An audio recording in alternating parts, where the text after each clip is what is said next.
Pukul 02.00 dini hari. Suhu di lereng Gunung Merapi turun hingga 10 derajat.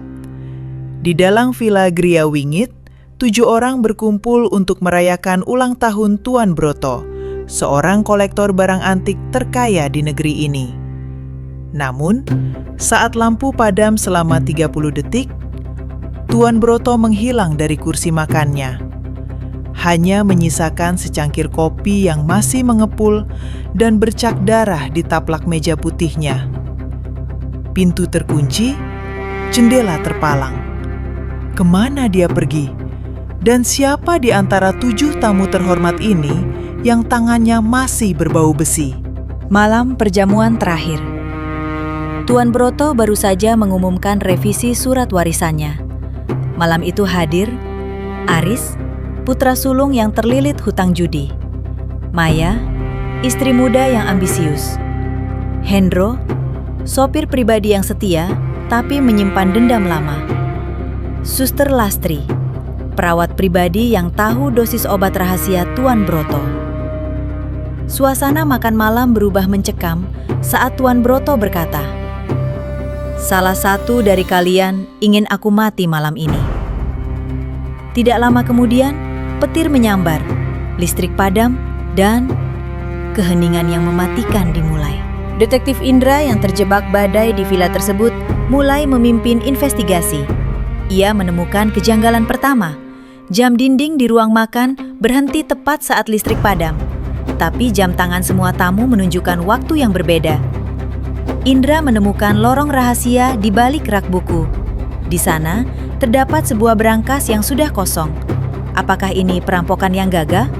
Ataukah penculikan yang sudah direncanakan dengan sangat rapi? Ketegangan memuncak saat Suster Lastri ditemukan pingsan di dapur. Di saku bajunya, ditemukan botol racun sianida. Semua mata tertuju padanya. Namun, Indra menyadari sesuatu.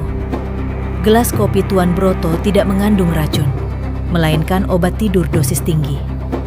Kenapa ada darah jika tujuannya hanya menidurkan? Indra mulai memeriksa dinding villa.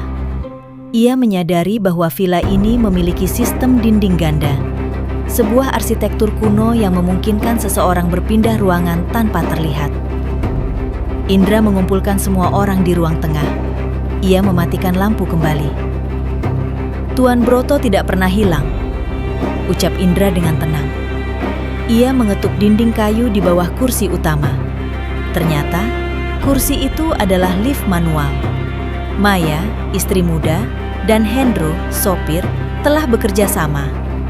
Hendro menyelinap melalui dinding ganda, sementara Maya mematikan saklar utama. Mereka tidak membunuh Tuan Broto. Mereka menyembunyikannya di ruang bawah tanah untuk memaksa dia menandatangani penyerahan aset sebelum benar-benar dihilangkan. Darah di meja? Itu bukan darah Tuan Broto, melainkan darah ayam yang disiapkan Maya untuk menciptakan kepanikan. Maya dan Hendro tidak menyangka badai akan menahan mereka di villa lebih lama dari rencana.